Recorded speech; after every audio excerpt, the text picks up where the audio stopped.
We want to specifically focus first on the Consumer Financial Protection Board, because you've been an outspoken critic of that organization. We've just had the leader of it step down yesterday. Does that take care of your problem? It doesn't take care of the problem, but it's a step in the right direction. As you know, when they wrote that law, they basically gave a lot of autonomy to that particular organization, and Congress doesn't have a lot of say over it.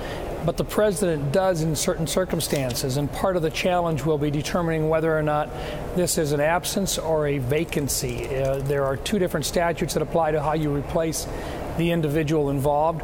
We think this creates a vacancy, which allows the president more opportunities to get involved and to actually appoint someone who might very well have an entirely different approach to the regulatory aspects that the previous commissioner did. Senator, what sort of transformations then do you expect, not only at the Bureau, but in the regulatory environment after Richard Cordray just steps down? We do, and we think that's one of the most important parts of this aspect is that we believe the administration should have the ability to appoint the people that they need in there. Now, while you can have an appointment for years, there still has to be some sort of reckoning with elected officials. The CFPB has none. Literally, when they wrote this, and I think they did a terrible job on it, they did not allow the elected officials in this country to have much of a say at all with regard to the CFPB. It is a rogue agency, and it needs to be brought under control. I believe they have hurt the point of consumers, because they've made it much more difficult, in my opinion, for the lending institutions to be able to do their work and free up more capital. It's not the intent. I don't think that was the intent of Congress to begin with, but I think that's what's actually happened. So, Senator, let me understand. Do you believe that there is a valuable role for an organization like the CFPB if it were differently configured, if there were proper oversight and it was not a rogue agency? Do you still believe that there should be an agency doing what it was set out to do? If you take a look at what their different functions are, I believe they could be more appropriately divvied up among the other regulatory agencies already in existence. I think they've taken responsibility, and in some case demanded responsibility that could have been handled by other regulatory agencies, including the Federal Reserve, including the SEC, both of which I think are perfectly capable of looking at a lot of the issues themselves. So I don't think it has a reason to exist. I understand that politically it sounds good to name something after consumers, but I think this did more damage to consumers than it did to help them. Senator, let's now talk about the tax reform bill right now. The Senate tax breaks for pass-through companies, they sunset after 2025. You're on the Committee for Small Business and Entrepreneurship. How much do you think Congress is doing for these businesses? The pass-throughs, I believe, are getting a better deal than what they have under the existing plan today, the existing tax structure that we've got today. C corporations are getting a much better deal under the new program. If you talk about the amount of money that's available for reinvestment in the businesses and the decision-making process between an S corp, who will have to pay individual tax rates if they're going to retain any business, and at the same, and compare that with a C corp, which will pay a lower rate at the entity level.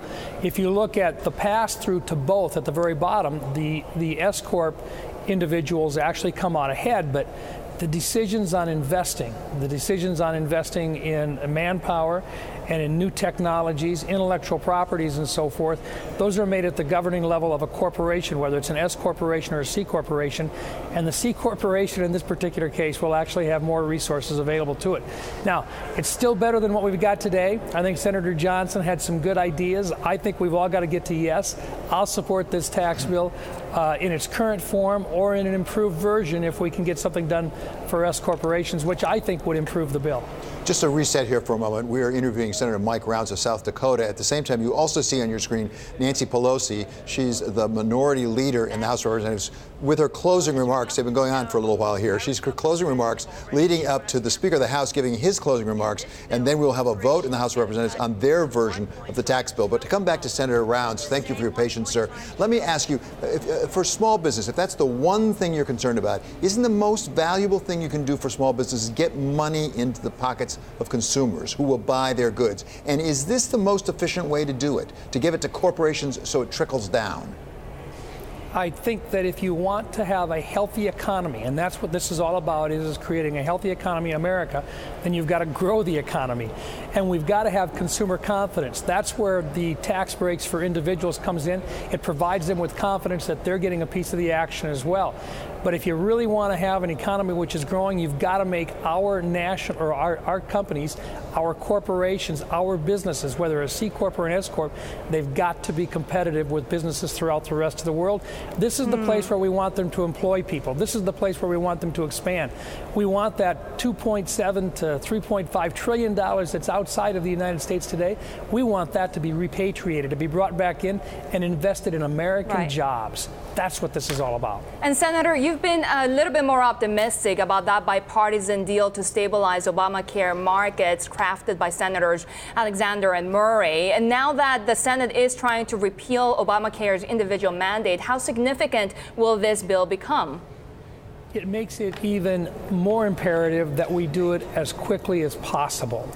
We want to do it with the support of the White House. We want to do it with the support of the House of Representatives.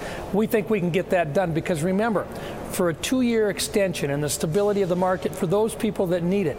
And that's what this is about. It's helping people that have no place else to go to buy it because Congress took away all of their other options.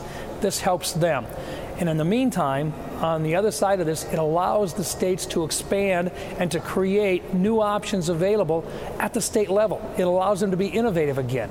That's what this is all about, to get that back to the state level where states can actually take care of the needs of their individuals on a state-by-state basis and learn from one another.